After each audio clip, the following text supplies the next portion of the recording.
You guessed it, Tomb Raider is flopping with critics and fans, and it's obvious why. Because this is a Netflix animation built on the foundation of preaching modern day political activism to a group of people that are just there to have fun. And I think that's the thing that is happening all throughout the entertainment industry. We're getting preached to in all elements of entertainment, and it's just becoming divisive and boring, even for the activists that are pushing these politics. And of course, I'm talking about IGN, Kotaku, The Gamer. All these entertainment reviewing platforms and media sites are heavily focused on pushing content like this. Even they have to admit this content is decidedly bad, specifically with Tomb Raider, as it comes out with a low review score, even on IGN, one of the biggest proponents of a lot of the politics that are infused into this animation. There's a lot of politics in it that you can easily see stick out and point out with this Tomb Raider adaptation. And I think that's the thing that us gamers, us fans of the content of Lara Croft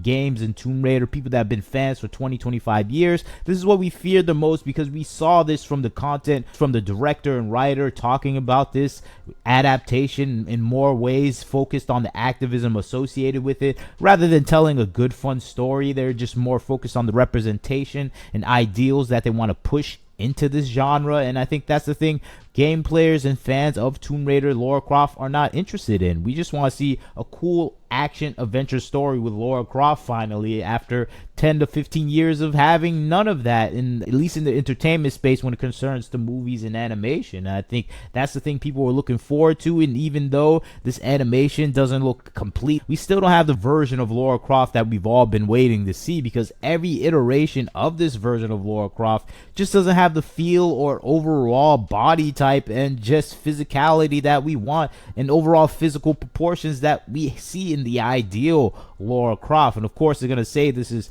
gender objectification of women and all that, but no, we just want to see what we saw as kids projected in the animation or movie. And that is not wrong for a longtime fan of a game to actually want to see. And this is what anyone from any adaptation space, whether it's comic books, manga, and other properties, want to see with the adaptations that they've so been dedicated to reading since they were young. And I think that's the thing people are hoping to have with this Netflix animation. That's not what we got. We got a version that's hyper focused on the modern day political progressive activism takes and overall aesthetics that are attached to that. And the aesthetics are annoying as hell to look at. And I think that's the thing people are pointing out, specifically with the overall body type and structure of Lara Croft, where it just doesn't have that look of the Lara Croft that we saw in the video games. We just get a square box refrigerator version of Lara Croft, and it just doesn't have the overall proportions, looks, or feel that we want to see from a Lara Croft. And I think even though the voice actor Haley Atwell is a perfect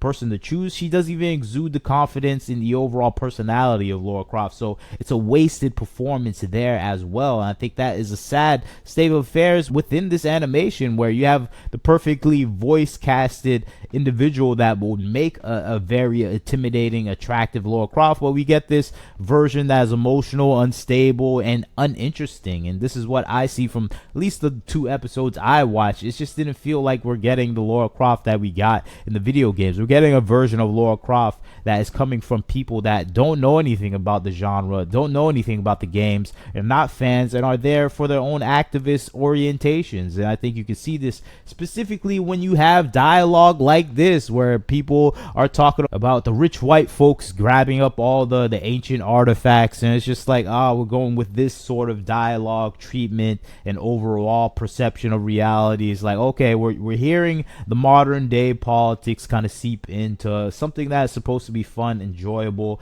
and adventurous. And of course I think it does have that adventurous in there, but it's not an adventure you want to go on. And I think that's essentially the thing that I see from the first 2 episodes, where it's just like, this is just someone trying to infuse themselves into this IP, something we've been seeing in Hollywood consistently, where a lot of people that can't get their ideas out there attach themselves to IP. It's what we saw with Joker, and this is the case with Tomb Raider, where someone couldn't get their idea out there, so they infused it into Tomb Raider. And now we have this lesbian Lara Croft version that is emotional, unstable, and talking about things that are probably more concerning with the director and writer of this rather than the actual Lara Croft that we know from the games. Because the Lara Croft that we know from the games is a smooth operator, unstable sometimes, but quick-witted and interesting. And I think this is not the version we get here. We get a version that kind of sanitized and boring. And I think that is a folly of the show to strip her of those qualities. But I think the people that were making the show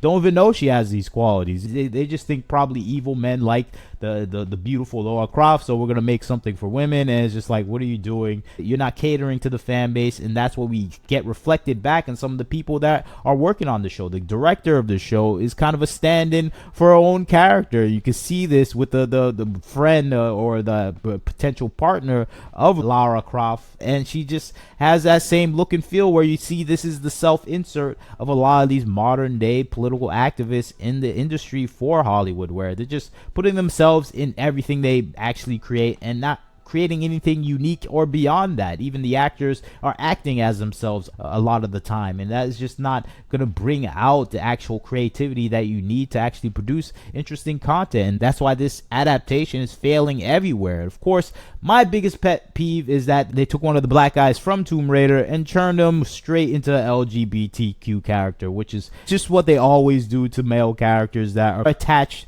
to these iconic figures, specifically women. They just turn them into gay guys every single property. So this is something I expect. It's something I find annoying. It's such a ridiculous trope, and I'm personally annoyed by that. Specifically, the Killmonger hair that we see everywhere in the genre nowadays, that is just kind of flooding the industry. It's usually non-creative people that are consider themselves non-binary that are creating this Killmonger cut for every single black guy that's in any property, and it's getting annoying to see. And I think that's the thing. People are just frustrated with seeing some of the similar tropes that we see in other properties just surface here, and it shows the consistent thought process of every single person that's working in Hollywood. They think the same. They put out the same product, and of course the audience is going to be bored with the product. Even the reviewers that are on your side are going to become bored with the product, and that's what we're seeing with IGN put out a 5 for this game when they usually consistently give you a 7 if they're trying to help you out. They had to go to a 5. That means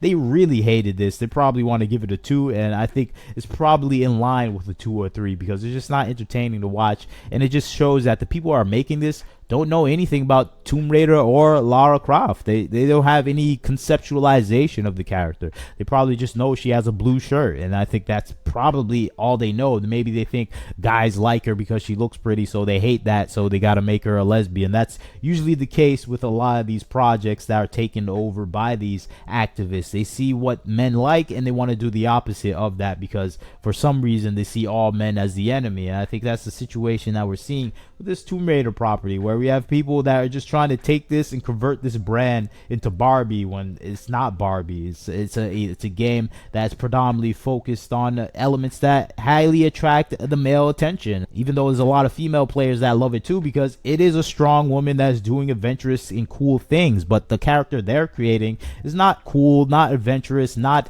smooth like a James Bond type of operator. It's just a reckless, emotional, an arrogant child that is annoying to see or watch. And I think that's the situation we see here with the Netflix version of Lara Croft. At least that's my interpretation of it, but maybe you see differently. Maybe you love this version of Lara Croft that is getting beaten up and fighting hard. I think it's okay. I know that version came out with the 2013 version where she's getting beaten up everywhere, she's fighting hard. That was interesting for a second. It's like seeing the dark Batman or dark Superman era within the comic book industry. It's like, okay, that's interesting for like 3 or 4 issues, but when we're gonna get back to the original version of Superman that's all shucks, all American, doing great things, because that's what people want to see right now. And I think that's what we want to see with Lara Croft. We had the beaten up, not so pretty, annoying version of Lara Croft for 10 years now. We want to get back to the original one where it was fun. She was cool, smart, engaging, and funny as well. And I think that's not what we're getting anymore.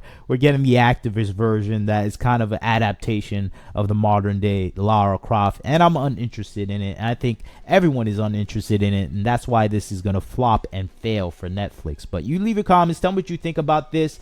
I think this is going to be a disaster for Netflix. The reviews are saying it, the fans are saying it, and I think overall this is probably going to be canceled in its 2nd season because these animations always get 2 seasons.